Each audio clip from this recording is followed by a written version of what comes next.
friends, welcome to today's YouTube video. This is Mermay Day 2. Welcome back to my channel. Welcome if you're new. Today I'm going to be talking about one of the questions I got, actually two things that I read in the comment section from yesterday's first Mermay video.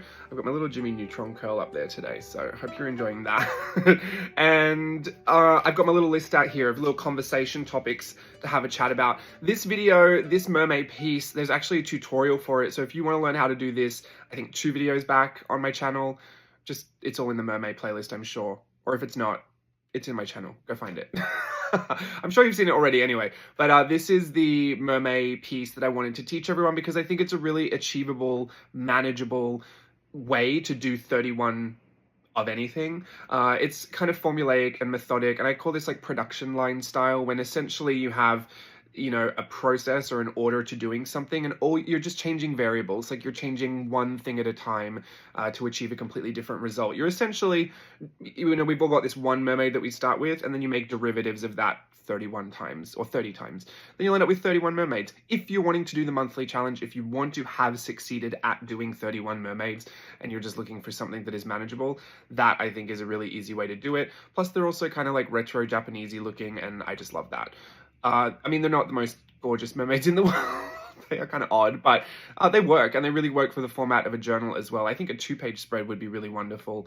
But go have a look at that if you want to check out how to do what you'll see develop on screen today. And like I said in that first video, my first Mermay piece, thank you for the kind comments on it.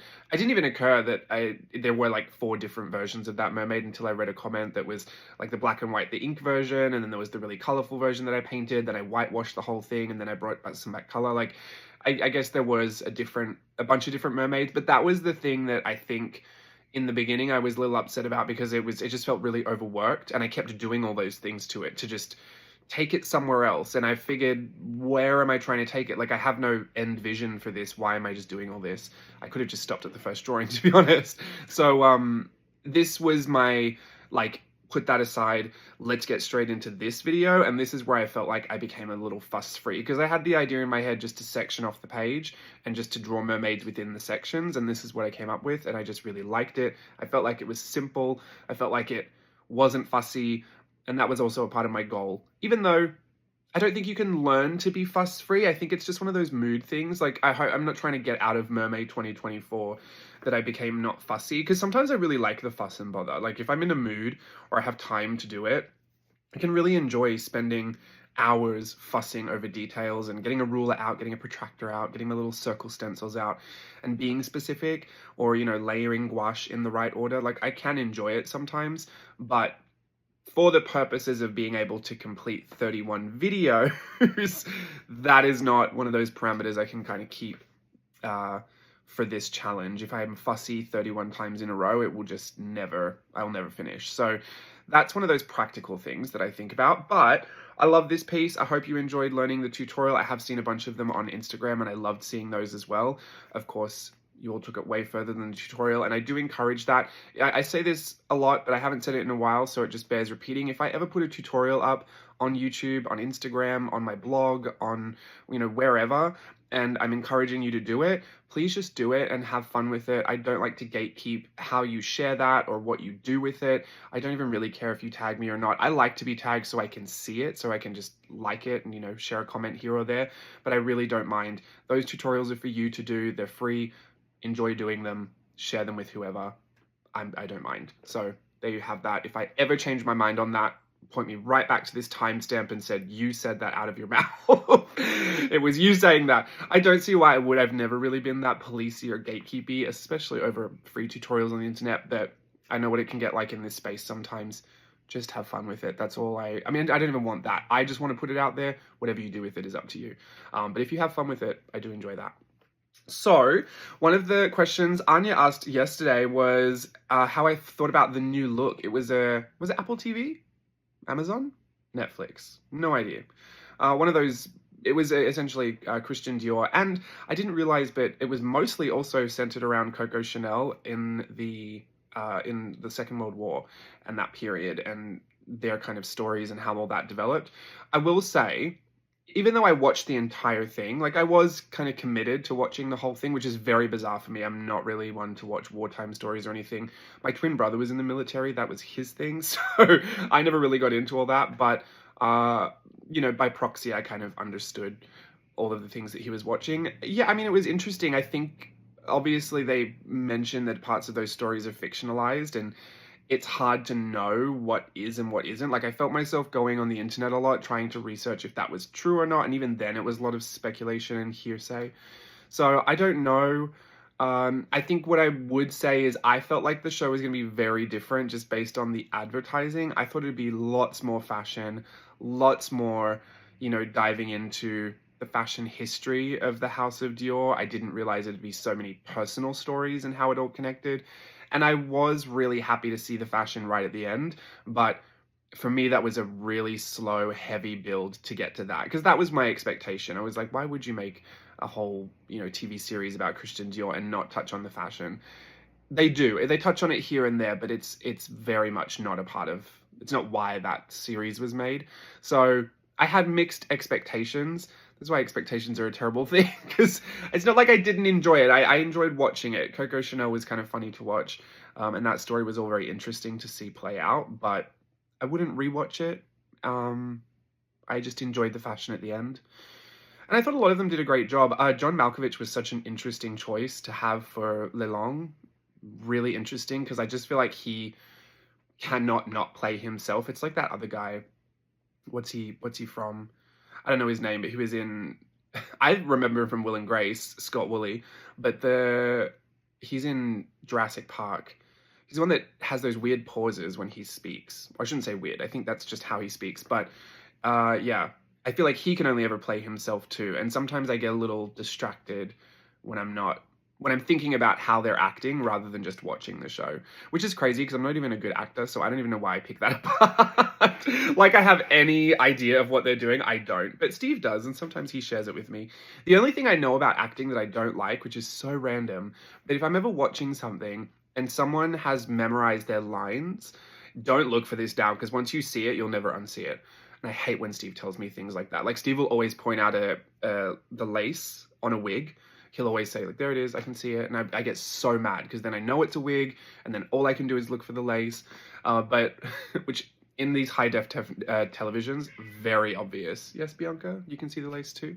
The thing that I hate that I see in acting a lot is when people have memorized lines and they're waiting to say their line, or they're going to say their line, and they make the first letter, like the consonant or the vowel or whatever it is, with their lips. So if they're gonna say, my mum told me that, if that was their line and they're waiting and they go, my mum told me, you know what I mean? Like they make the M before they're gonna say it. So it makes me think that they're just reciting their lines, even if they do a good job of it. I don't know why that just bugs me, but yeah, all of that to say, John Malkovich took me out of it a little bit. But yeah, I think everyone else did a really good job. It was fun to watch-ish. I watched it late at night and just kind of binged the first half and then watched it consecutively over the next few weeks. But that's what I thought of that. Just wish it was more fashion. But I also went to the Dior exhibit in Paris, and that was just so incredible. And to be fair, I think I would have just preferred to watch the Dior exhibit documentary. Is there such a thing? I have seen a lot of clips online, but I would have just preferred to watch that, because that's what I thought that was going to be, just in, you know, more cinematic you know, filming. Anyway, it's a war story. The other thing that I heard, I think Suzanne said this, that she would rather have something done. I'm going to really butcher this, because this is what I'm remembering. If you didn't say this, I'm going to talk about the topic anyway. But when it comes to challenges, rather have the finished product than actually do the challenge.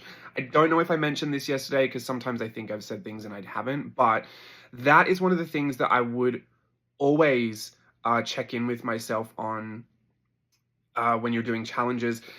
Just because, like, you are going to work towards a goal, you're going to work towards a finished product as a part of that goal, and that in itself can be motivation enough for people. And I liken that to my 5-year Hobonichi, because that's a 5-year challenge, right? Now I'm on the second part of that. Essentially, it's going to be a lifelong challenge for me to keep that a part of my routine. And even though it's been 5 years, it's still not a very solid, standard, integral part of like my morning routine, my nightly routine. It really still just pops up anywhere and everywhere. But I do have this motivation to see the finished product, which kind of counterbalances how much I don't feel like turning up to it sometimes. Just not because I don't like it, but because the day has gone and I'm sitting on the couch having a little ice cream and I don't really want to come back in here and do the journaling in, 2 minutes.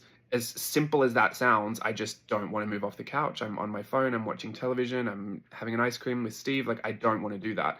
And so the day has finished. I'll come to today, I'll do my morning routine, and then I've got to go to work. And so I haven't done yesterday's. And by the time I get back here tonight, again, maybe I won't be at my desk again.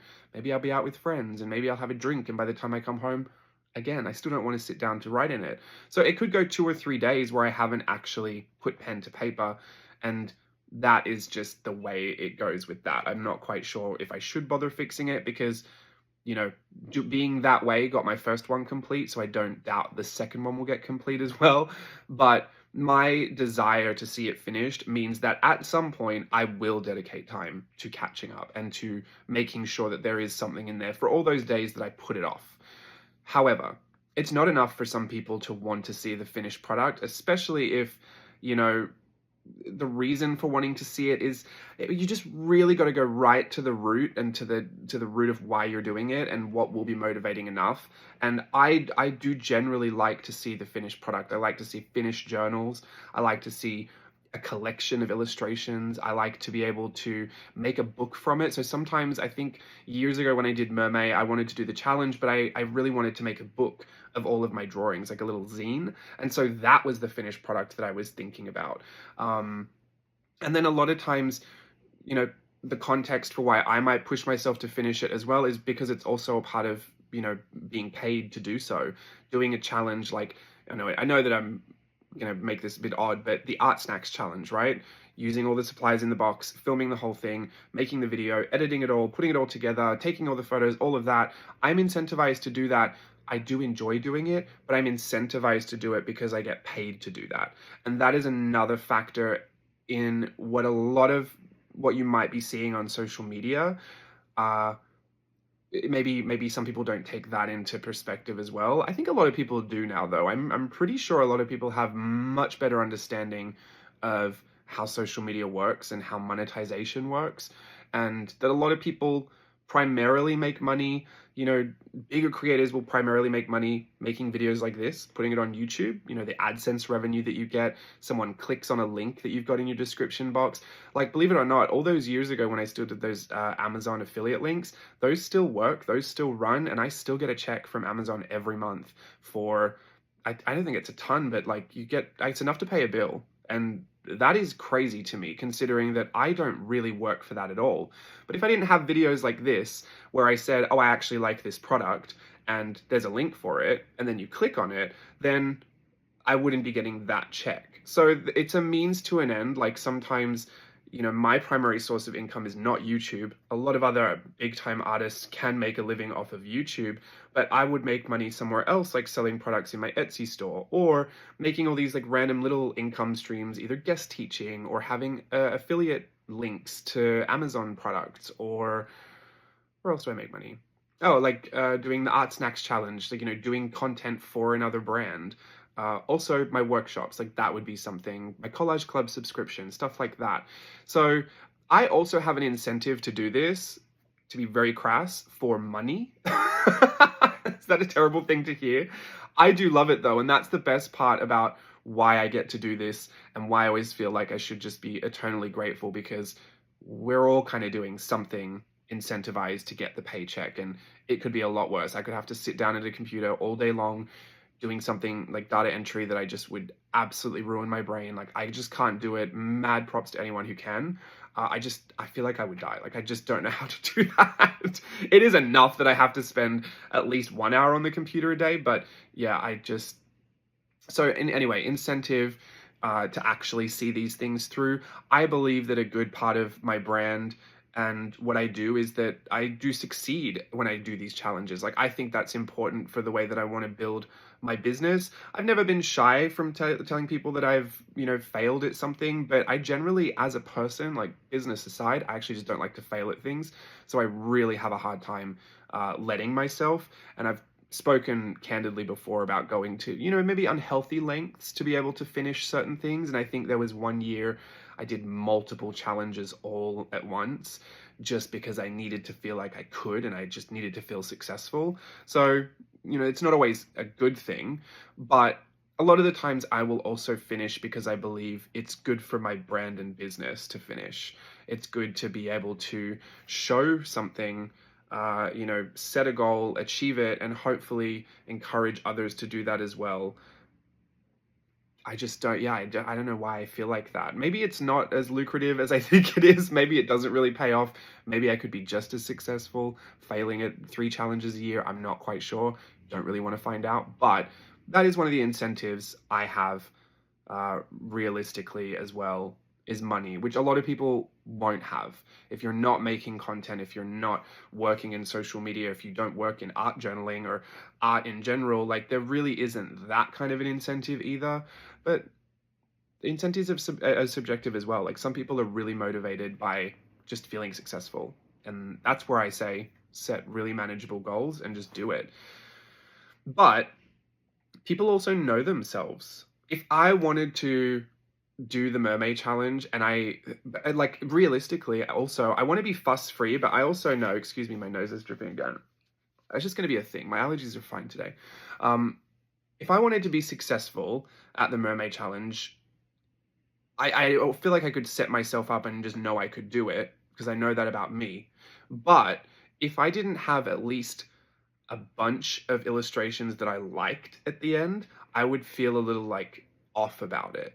So even though I don't tell myself you have to be drawing things that you find visually appealing, I kind of also know that there's enough skill in me at this point to be able to do it anyway. And that is also motivating. Like, so making work that you're proud of or that you like can also feel very motivating and good.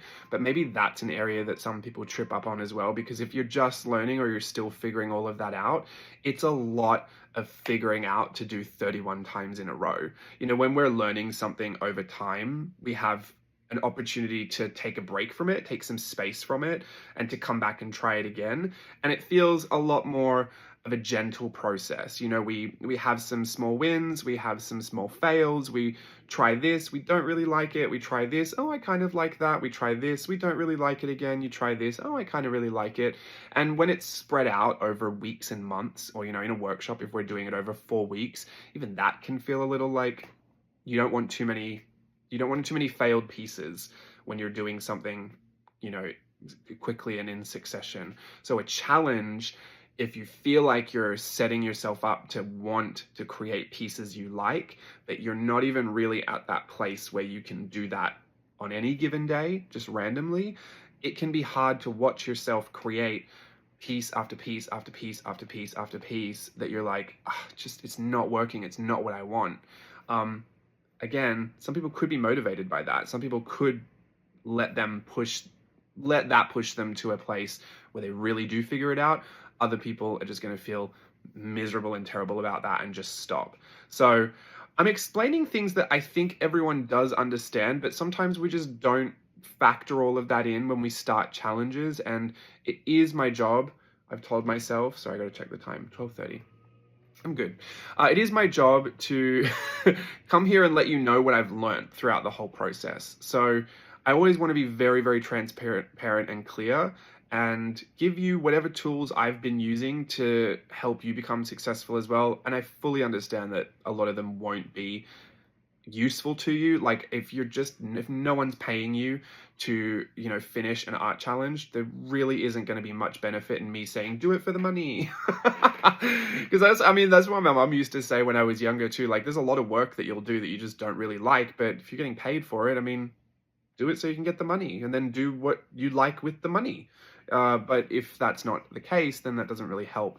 So I always really just say, make the expectation realistic to you and set the bar lower than you think so you can just jump right over it.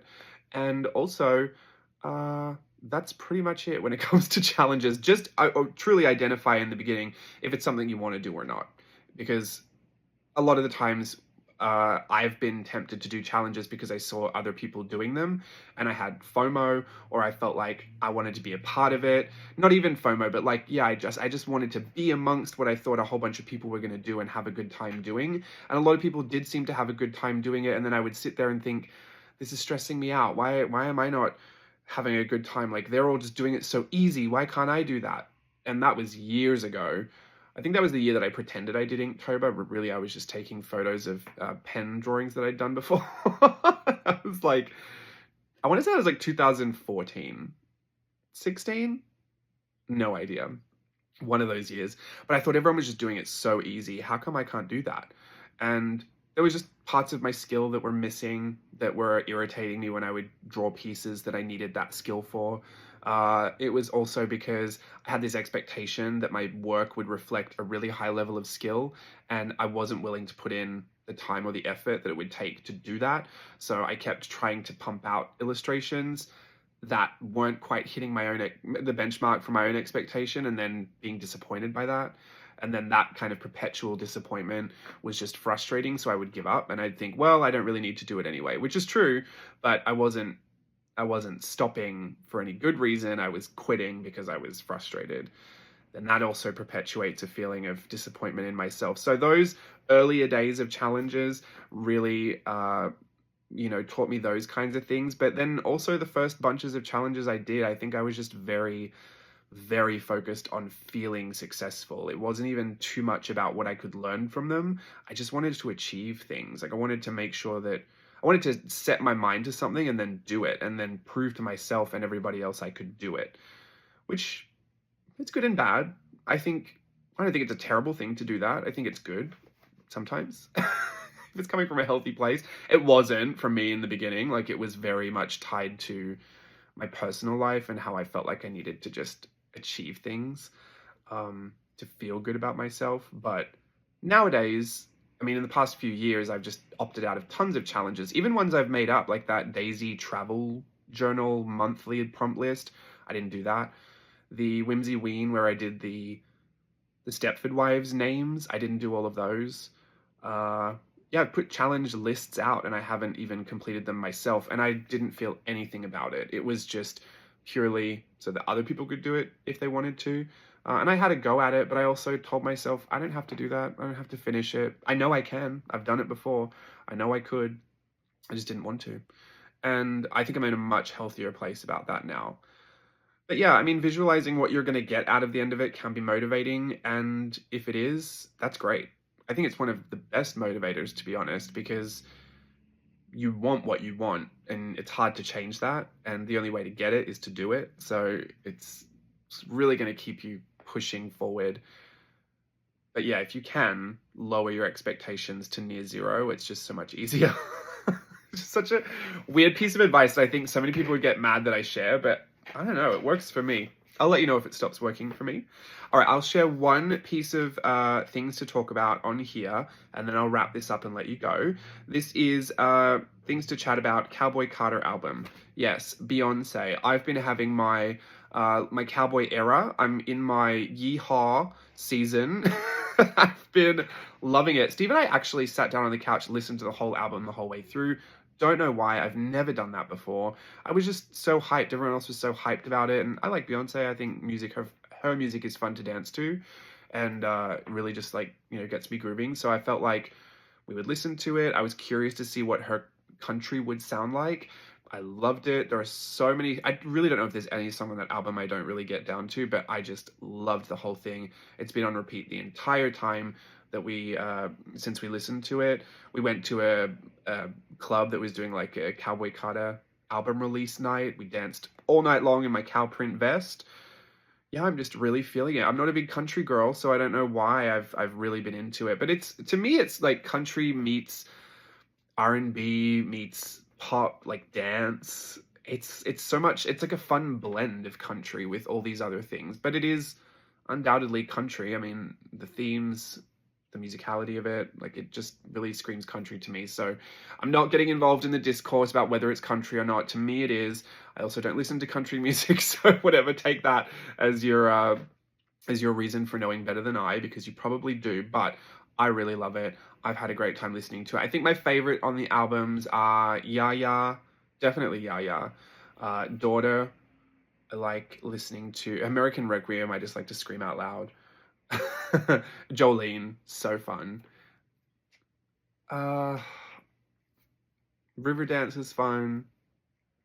I like a lot. Number 2 Most Wanted. I like that.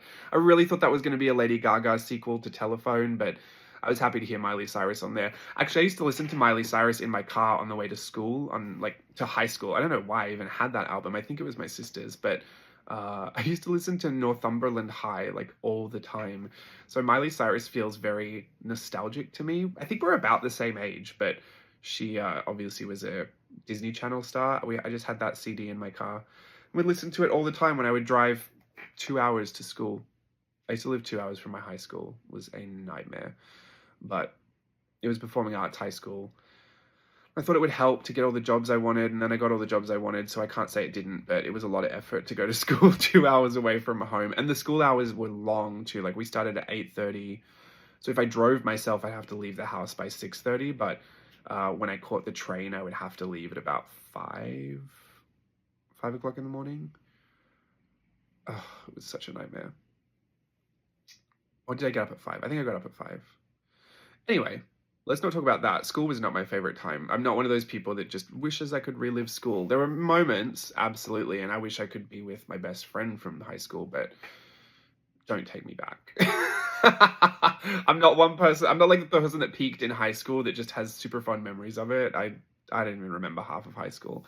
It wasn't the best time. I think the only saving grace was my best friend. But anyway, that's it. That's all I got to chat about today. I'll see you again for Mermay Day 3 tomorrow. Until then, have a lovely day, everyone. Go check out the tutorial if you want, and I'll see you again soon. Bye.